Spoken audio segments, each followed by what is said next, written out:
लोग हमारे घर जाते हैं। ठीक है, हाँ, हम बात कर रहे थे, कुछ लोग हैं जो अपना दर्द बयां कर रहे हैं यहाँ पर, काफी एज है और सुविधा देनी चाहिए कि नहीं देनी चाहिए। अगर आप कोरोना की बात कर रहे हो कि यहाँ लोग इकट्ठे हो रहे हैं तो सरकार को सुविधा देनी चाहिए इन लोगों के लिए। सरकार को इनकी बात मान लेनी चाहिए। क्यों नहीं मान रहे हैं? हिटलर सा ही है ना ये, कहते हैं गांव और राम से कोई नहीं निपटते हैं, तो पूरा देश एक हो रहा है। जब पूरे देश के किसान यहाँ बैठे तो सरकार कैसे चुपचाप बैठी अपने घर में? पूरे कमरा बंद करने के बाद रजाई के अंदर ठंड लग रही है, यहाँ खुले में, यहाँ बड़े बुजुर्ग पड़े हैं, महिलाएं पड़ी हैं, बच्चे पड़े, तो इन लोगों को शर्म नहीं आ रही है? ये हिटलर सा ही नहीं है तो क्या है? वैसे कहता था जी मैं तो एक गरीब आदमी, मैं तो चौकीदार हूँ। ऐसी चौकीदारी करी, पूरा देश ही बेच दिया इसने। तो ऐसी चौकीदारी करेगा ये? नहीं, वो तो बोले सबका साथ सबका विकास। नहीं, सबका साथ तो है ही नहीं, अकेले की चल रही है। विकास कहाँ हो रहा है? और विकास तो अकेले उन्हीं का हो रहा है। किसका विकास हो रहा है? आज एक अन्नदाता आके जमीन पे पड़ा है यहाँ पे, तो क्यों पड़ा है? विकास हो रहा है, क्यों पड़ा है? अगर सबका साथ सबका विकास होता तो ये नौबत ही नहीं आती। कोरोना जैसी महामारी में ये लोग इतनी दूर बैठ रहे हैं, इतनी दूर अपनी सुरक्षा ले रहे हैं। यहाँ पर सब लोग अपनी जान बाजी पे लगा के यहाँ बैठे हुए हैं। ऐसे थोड़ी बैठे हैं ये। हमारे किसान लोग इतने संयम वाले होते हैं कि 6 महीने इंतजार करते हैं किसान फसल का, और उसमें भी पता नहीं कभी बारिश पड़ जाती है, कभी ओला पड़ जाता है। अगर वो ना उगाए ना तो इनको अकल आ जाएगी कैसे रोटी मिलती है, कैसे खाना मिलता है। आज तो अपने घर में बैठ के आराम से खा रहे हैं काजू की रोटी, समझ में आ जाएगी कैसे रोटी मिलती है। कुछ लोग ऐसे भी हैं, बोलते हैं कि थक जाएंगे तो हट जाएंगे। कौन थक जाएंगे? किसान लोग। थकने वालों में से नहीं है, भूल जाएं, थकने वालों में से नहीं है। यहाँ सर के ऊपर दुगना वजन लेके किसान दिन रात पे कमाता है, दुगना वजन लेके सर पे चलते हैं। थकने वालों में से नहीं है किसान। किसान थका देगा, थकेगा नहीं। किसान का सबसे बुजुर्ग जो बुढ़ा होगा ना, उसके साथ दौड़ के दिखा देना। किसान थका देगा, थकेगा नहीं। इस भूल में ना रहे सरकार, चेतावनी है ये हमारी। किलो प्याज, यही गेहूं जो 30 रुपए बिक रहा है, 200 रुपए किलो गेहूं बिकेगा। ये यही चाहते हैं ये जो हम कहते हैं कि स्टॉक कर लिया, प्याज स्टॉक कर लिया, आलू स्टॉक कर लिया। 50 रुपए किलो आलू बिका है और अब 10 रुपए किलो बिकेगा। अब किसान का 2 रुपए किलो भी ना लेते ये। किसान की ट्रॉली ऐसे जाती है। जो आप कह रहे हो थकने की बात वो करते हैं जिन्हें देश का इतिहास, जिन्हें देश का इतिहास पता नहीं। जब देश आजाद हुआ था, जब आजादी के बाद हमारे प्रधानमंत्री गुलाम होते हैं। आज हम भी अंग्रेजों से गुलाम होते हैं। आज भी अगर हम थक के बैठ जाते हैं, हम भी सही बात है। आज हम गुलाम रहते हैं, 100 साल के 200 तक गुलाम होते हैं हम। अगर हमारे न लड़े होते तो आज जब अपने हक के लिए लड़ेंगे, हम लड़ेंगे अपने हक के लिए, नहीं छोड़ेंगे, नहीं पीछे हटेंगे। गुस्सा नहीं पाजी, गुस्सा है सर। तो ये ठंड में बैठे हुए जमीनों में बैठे हुए हैं, बैठ के निकले बाहर, ठंड में निकले बच्चे कैसे निकलेंगे उनके? कौन अपना घर छोड़ के बाहर बैठेगा? बेशर्माई इनको क्या आके मिल नहीं रहे, पूछ नहीं रहे अपने वोटर से। अपने लोगों से आके बात तो करो कम से कम कि हाँ भाई तुम्हें क्या प्रॉब्लम है। वहाँ बैठ के बात करते हैं मीडिया में बैठ के कहते हैं जी ठीक है बिल, अगर ठीक है तो आप उसको इम्प्लीमेंट कर दो, लोगों के हाथ में दे दो, समझ में आ जाएगा क्या ठीक है। तो मैं ये कह रहा था कि जब देश आज़ाद हुआ था तो हमारे प्रधानमंत्री जी थे, उन्होंने एक नारा दिया था। मैं ये नहीं कहना चाहता कौन से प्रधानमंत्री जी थे, प्रधानमंत्रियों की बात हो रही तो नहीं, मैं नाम नहीं लेना चाहता किसी भी का भी।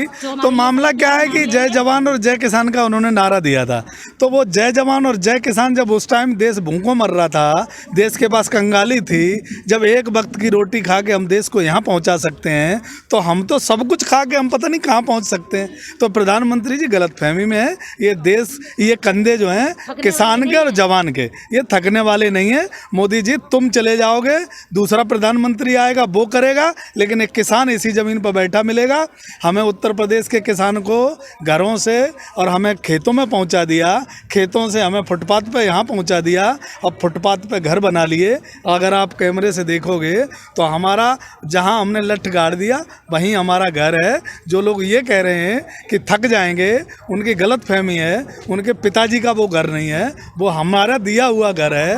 2 साल बाद फिर हमारे वोट पड़ेंगे, उन्हें तो हम बदल सकते हैं, वो तो थक जाएंगे, उन्हें तो हम पहुंचा सकते हैं, लेकिन हम किसी वोट के नहीं बने। हम लोग सब जितने हैं अपनी मेहनत से बने। सरकार की बहुत किरकिरी हो चुकी, इन्हें सद्बुद्धि दे। सुप्रीम कोर्ट, उनके भी संज्ञान में ये मामला है, एक तरह से फटकार ही लगाई है। पूरे देश का मीडिया, क्या पूरे विदेश में अब ये मामला हाईलाइट हो चुका है। अन्नदाता है किसान, ये मन की बात करते हैं लेकिन मुद्दे की बात नहीं करते। इनके जो मन में है उसे बात करती हैं, मन की करती हैं, लेकिन मन से नहीं करते ये बात। एक बात बताइए, इन्होंने अभी मन की बात में बहुत लंबा चौड़ा भाषण दिया, पश्चिमी उत्तर प्रदेश के गन्ने का पेमेंट ये नहीं दिला पा रहे सुप्रीम कोर्ट के आदेश के बाद भी। उस चीज़ का इन्होंने जिक्र किया। उन्होंने ये कहा कि पश्चिमी उत्तर प्रदेश के चीनी मिलों पे किसानों का कितना अभी बकाया है, वो बताई आज तक के मन की बात में इन्होंने कभी ये बताया कि पराली के नाम पे पिछले कई साल से किस तरह से किसानों को प्रताड़ित किया जा रहा है? मन की बात में ये चीज़ बताई कभी इन्होंने? ये कहते हैं एमएसपी को छेड़ेंगे नहीं, एमएसपी तो एमएसपी रहेगी। हम कहते हैं इस एमएसपी को आप लीगलाइज कर दो, इसका कानून बना दो। एमएसपी के रहते हुए भी, सरकारी मूल्य के रहते हुए भी किसान को अपनी फसल आधी रेट में क्यों बेचनी पड़े? ये बात कभी मन की बात में बताई इन्होंने? कहते हैं कॉन्ट्रैक्ट खेती से कोई नुकसान नहीं होगा। एमएसपी के ऊपर जब डिबेट चलती है तो इन्हीं के वक्त ये कहते हैं कि एमएसपी से नीचे हम कानून इसलिए नहीं बना सकते कि किसान की यदि क्वालिटी डाउन हुई तो हम कैसे खरीदेंगे? एमएसपी का मतलब ही होता है न्यूनतम, न्यून से भी कम। उसके कहते हैं कि अब आप मुझे बताइए, कॉन्ट्रैक्ट खेती में कॉन्ट्रैक्टर पहले तो खेती कराएगा, फार्मर उसे पैदा करेगा, उसके बाद वो कह देगा जब उसकी सारी लागत लग जाएगी, फसल आ जाएगी, साहब इसमें तो वो क्वालिटी नहीं है। जब एमएसपी पे ये क्वालिटी बता रहे हैं, उसे लीगलाइज, उसे क्वालिटी घुसेड़ रहे हैं, तो आप मुझे बताइए कॉन्ट्रैक्ट खेती में जब वो फसल आ जाएगी, किसान अपनी लागत लगा चुका होगा और वो कॉन्ट्रैक्टर कहेगा ये तो क्वालिटी नहीं है, तब उस फसल को वो क्या करेगा? सिवाय आत्महत्या के उसके जो है क्या चारा रह जाएगा? यदि ये चाहते हैं, कॉन्ट्रैक्ट फार्मिंग की ये बात करती है कि ये बहुत अच्छी है, तो पहले तो एमएसपी की बात कर लेना।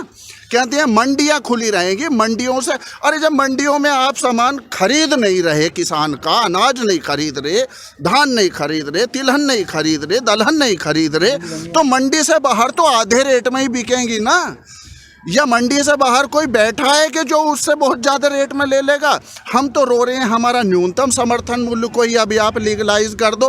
बात करते हैं कहीं और की, तो बात को ये केवल बरगलाते हैं। और सरकार का जो इस टाइम परेशानी ये है कि किसान इनका बहकाई में नहीं आ रहा, बैठा है यहाँ, किसान यहाँ बैठा हुआ है। बात करती है मध्य प्रदेश में जाकर, जहाँ किसान बैठे हैं वहाँ बात करो। वो भी तो वो नहीं जानते इस बात को। दिक्कत ये है, कभी कहते हैं ये खालिस्तानी है, कभी कहते हैं विपक्ष के भड़काए हुए हैं। पहली बात तो ये कि किसान के संगठन में कोई भी राजनीतिक दल है नहीं। हमारे वॉलंटियर खुद देख रहे हैं कि कोई राजनीति ना हो, लेकिन यदि कोई राजनीतिक आदमी अपनी बात कहे तो क्या वो चाइनी है? वो राजनीतिक दल यदि कोई विपक्ष में बैठा हुआ है तो वो पाकिस्तानी है। अपनी बात कहने का हक कोई विपक्षी को है या नहीं है?